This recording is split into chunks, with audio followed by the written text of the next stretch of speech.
नमस्कार, आप हैं बिहार संवाददाता के साथ। मैं हूं मनोज चतुर्वेदी। नियोजित शिक्षकों के विरुद्ध एक तरह से कह लीजिए कि जो नई नियमावली आई है उसके विरुद्ध जो है नियोजित शिक्षक सड़कों पर उतर गए हैं। यहां तक कि शिक्षा मंत्री के घर पे सुरक्षा कड़ी कर दी गई है, राजद ऑफिस में सुरक्षा कड़ी कर दी गई है कि जो नियोजित शिक्षक के अभ्यर्थी हैं, जो नियोजित शिक्षक हैं, वो वहाँ तक नहीं पहुँच सके। हमारे साथ कुछ शिक्षक हैं, हम आपको दिखा रहे हैं जो नियोजित हैं। हम उनसे जानना चाहेंगे कि आखिर नई नियमावली में ऐसा क्या कुछ है कि उन्हें सड़क पर उतरना पड़ रहा है और इन शिक्षकों की व्यथा क्या है। क्या नाम है बताइए? नितेश कुमार मेरा नाम है, टीईटी शिक्षक संघ बीएमएस प्रदेश अध्यक्ष। नई नियमावली जो आई है उसमें आपके संगठन का क्या रोल रहेगा?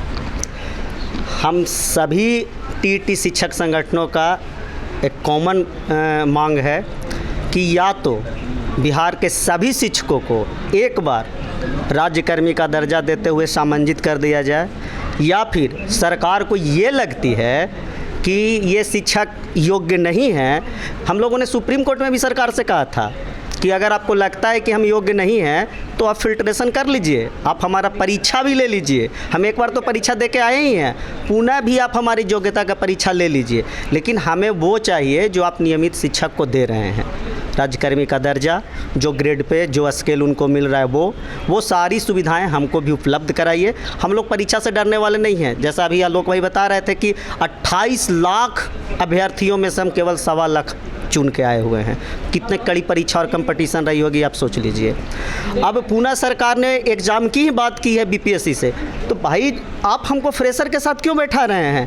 कोई भी प्रोन्नति हो, कोई भी विभागीय एग्जाम जब होता है तो उसमें विभाग में कार्यरत शिक्षकों के या कार्यरत कर्मियों का एग्जाम होता है। 1.25 लाख को बैठा लीजिए, उसमें से जो छटते हैं छट जाए, बाद बाकी को रख लिया जाए। हाँ, आप उसमें क्या कि मिनिमम क्वालिफिकेशन रखिए, मिनिमम क्वालिफाइंग मार्क्स रखिए। जैसे आपने प्रधान शिक्षक में रखा है 35%, 40%, तो आप तय कर लीजिए कि योग्यता का आपका क्या पैमाना होगा।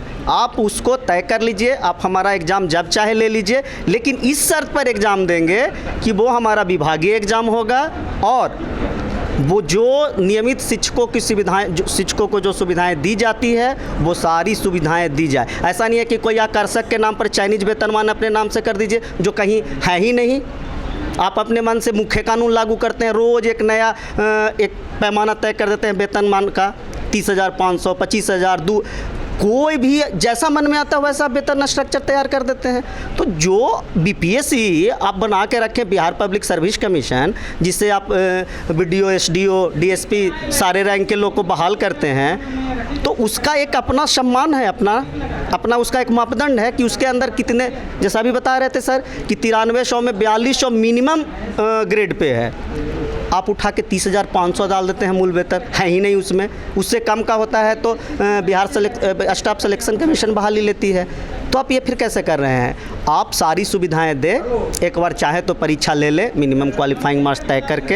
हम सभी टीईटी शिक्षक देने के लिए तैयार हैं, क्योंकि हम लोग परीक्षा से भागने वाले नहीं हैं। पढ़ने पढ़ाने वाले योग्य शिक्षक हैं, योग्यता का पैमाना वो अपना तय करे, जब लेना चाहते हैं ले ले, हम लोग उससे नहीं भाग रहे हैं। लेकिन आप कहेंगे कि फ्रेशर के साथ बैठ जाइए, 2 साल पुनः अनट्रेंड रहिए, फिर परीक्षा पीरियड 2 साल क्यों हम काटेंगे भाई? हम 10 साल से आपके यहाँ काम कर रहे हैं, फिर आप कह रहे हैं 2 साल के लिए आ जाइए परीक्षा पीरियड। तो सरकार कहीं ना कहीं या तो ये बहाली नहीं लेना चाहती है, जानबूझ के अदालत तक इस मामले को पहुंचाना चाहती है। क्योंकि अगर हमारी मांगे मान के संशोधन नहीं किया गया, स्वाभाविक तौर पर ये मामला कोर्ट में जाएगा, कोर्ट में अटकेगा। चूँकि सुप्रीम कोर्ट में सरकार ने कई हलफनामा दायर किया है पहले समान कम समान वेतन के केस के दौरान कि भविष्य में हमारा यही कैडर होगा, हम बीमारू राज्य हैं, हम इससे अधिक वेतन नहीं दे सकते हैं, तरह तरह के हलफनामा दायर किए। अब उसी सुप्रीम कोर्ट के हलफनामे को, मतलब ये सुप्रीम कोर्ट का भी सम्मान नहीं कर रहे हैं। सुप्रीम कोर्ट में भी जो इन्होंने लिख के दिया उसको भी नहीं मान रहे हैं। ये माननीय सर्वोच्च न्यायालय का अपमान है, ये शिक्षकों का अपमान नहीं है, माननीय सर्वोच्च न्यायालय का भी। आप मान रहे हैं कि हो सकता है ये लड़ाई लंबी भी खींचेगी? काफ़ी लंबी ये लड़ाई जाएगी और ये तय है कि विभिन्न संगठन जो हैं अगर सरकारें बात नहीं मानी, अभ्यर्थी संघ भी हैं, अभ्यर्थी संघ अपनी तैयारी कर रहे हैं, हम लोगों का ज्वाइंट अभी चल रहा है बैठक, इसके बाद निर्णय होगा। हम लोग सड़क सदन से लेकर कोर्ट तक इस मामले को ले जाएंगे, लेकिन ये नियमावली नहीं लागू होगी, ये तय है। नीतीश कुमार जी जिस उम्मीद से इस नियमावली को लेकर आए हैं वो लागू नहीं होगी, क्योंकि इसमें बहुत सारी खामियां हैं और जब ये अदालत के पटल पर परखा जाएगा तो ये नियमावली रद्द होना एकदम तय है। राहुल देव सिंह नाम है हमारा। क्या पद है सर? टीटी शिक्षक प्रदेश संगठन महामंत्री हैं। सरकार ने जो ये नई नियमावली लाई है, करीब 32 में से 25 संगठन आप लोग एक प्लेटफॉर्म में आ गए, 7 अभी तक नहीं है। क्या आप मान रहे हैं कि सरकार आप लोग के संगठन में भी फोड़ने की कोशिश कर रही है? जी, सरकार तो पूर्व से ही ऐसा करती आई है, लेकिन इस बार ऐसा हम लोग नहीं होने देंगे। इस बार पूरी चट्टानी एकता के साथ एकजुट होकर हम लोग इस नियमावली का विरोध करेंगे। नई नियमावली से आखिर परेशानी क्या है आपको? देखिए, नई नियमावली से हमें कोई दिक्कत, कोई परेशानी नहीं है। नई नियमावली ये फ्रेशर के लिए है, जो अभी पूर्णतः नए रूप से शिक्षक आएंगे उनके लिए यह नियमावली बहुत सही है, यह नियमावली होनी चाहिए। लेकिन इस नियमावली में हम लोगों को जो नज़रअंदाज किया गया है, हम लोगों के हक हकूक़ को ओवरलुक करके इसको हटाया गया है, इसको लेके हम लोगों को बहुत परेशानी है। चूँकि हम लोग पिछले 11 साल 12 साल से सेवा दे रहे हैं। कई बार सरकार ने कहा था कि हम आएंगे तो राजकर्मी का दर्जा देंगे, समान काम का समान वेतन देंगे। माननीय तेजस्वी यादव जी ने कहा था चुनाव के पूर्व भी, लेकिन ये नया नियमावली ला के हम लोग को बिल्कुल दरकिनार करने का कार्य किए हैं। उसी के विरोध में हम लोग को जो है पूरी तरह से इसको नियमावली को हटाने के लिए आप देख ही रहे हैं कि किस प्रकार से सब लोग एकत्रित हुए। जो बाकी बचे लोग हैं वो भी एकत्रित हो ही जाएंगे, इसमें कहीं कोई दो राय नहीं है। नियमावली में सिर्फ हम लोग को चाहिए, हम लोग परीक्षा देने से टीटी शिक्षक जितने भी हैं कोई भी परीक्षा देने से पीछे नहीं हट रहे हैं। लेकिन उसमें एक ये शर्त है कि जैसे आप अन्य विभागों में विभागीय परीक्षा लेते हैं, इन लोगों को भी विभागीय परीक्षा लें। इसमें कितनी खामियाँ हैं बीपीएससी से परीक्षा लेने में, ये सरकार को भी पता नहीं है। ये हम लोग को भी उसी के साथ बैठाना चाहती है। अब बताइए, इसमें कैसे शिक्षक है जो 5 साल के बाद सेवा से सेवानिवृत्त हो जाएंगे, क्या वो नए के साथ बैठना पसंद करेंगे? उनकी योग्यता भी होगी। ये सोचने वाली बात है। सरकार की सोचने की शक्ति बिल्कुल छीन हो गई है। क्या परेशानी है? नहीं, कोई परेशानी नहीं है। नियमावली बहुत अच्छी है, बहुत स्वागत योग्य है और जो नए शिक्षक आ रहे हैं उनके लिए भविष्य का बहुत ही सुनहरा द्वार खुलने वाला है। उससे हमको कोई दिक्कत नहीं है। हमारा संघर्ष बहुत समय से चल रहा है, समान काम समान वेतन राजकर्मी दर्जा, उसी सिलसिले में हम लोग आज यहाँ बैठे हैं। नई नियमावली से हमको कोई लेना देना है ही नहीं। हम लोग उसमें अपने आप का, हमारा अपना कोई स्थान नहीं देखते हैं। वो नए नियुक्त होने वाले शिक्षकों के लिए है, उनके लिए अच्छा है।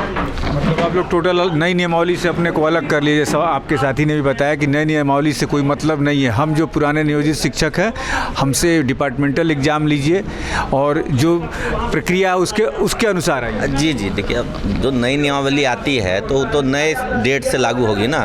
इसके आगे जो कुछ होगा उसके तहत होगा, उसके तहत लोग बहाल होंगे। बीपीएससी दें, यूपीएससी दें, जो भी दें। हमारी बहाली समय तो आपने नहीं यूपीएससी बीपीएससी कहा था, हमको तो कहा टीटी परीक्षा दीजिए, मेरिट लिस्ट बनेगा, तो हम लोग उसी प्रक्रिया से आ गए। तो अब कहना कि ये सब नई नियमावली के तहत नया होगा, तो उसमें हम लोग कोई बिलीव नहीं करते हैं, कोई उससे सहमत नहीं है। हम लोग का नया नियमावली से कोई लेना देना ही नहीं है। हमारी जो नियमावली है उसमें हमें जो सुधार चाहिए और जो हमारी मांग शुरू से रही है, वो आज नई मांग नहीं है। समान काम समान वेतन राजकर्मी दर्जा हम शुरू से मांगते रहे हैं। हड़ताल भी उसके लिए किया है हमने, और अब आज के परिवेश में पुनः हम लोग इस चीज़ को लेकर के एकजुट हो रहे हैं और ये लड़ाई लंबी चलेगी। और हमारी जो पूर्ववत मांगे हैं वो यथावत हैं और उन्हीं पर हम संघर्ष करेंगे। हमें एग्ज़ाम से डर नहीं है, हमें सरकार की नीयत से डर है कि यदि बीपीएससी से एग्ज़ाम लेंगे फिर से पर्चा लीक हो जाएगा और बहुत सी बातें, फिर ये प्रक्रिया को टालने की कहीं ना कहीं सरकार जो है वो कोशिश करेगी। अब देखना ये है कि करीब 32 संगठनों में से 25 संगठन एक मंच पर आ चुके हैं और ये लड़ाई जो है कितनी लंबी टानी जाती है, क्योंकि ये केस सुप्रीम कोर्ट से तक शिक्षकों ने जीत कर आया है। अब ये देखने वाली बात होगी कि ये लड़ाई जो है शिक्षक के पक्ष में जाती है या सुप्रीम कोर्ट तक फिर ये मामला पहुंचेगा। हमें भी इंतजार रहेगा इसका। आप बने रहिए संवाददाता बिहार के साथ।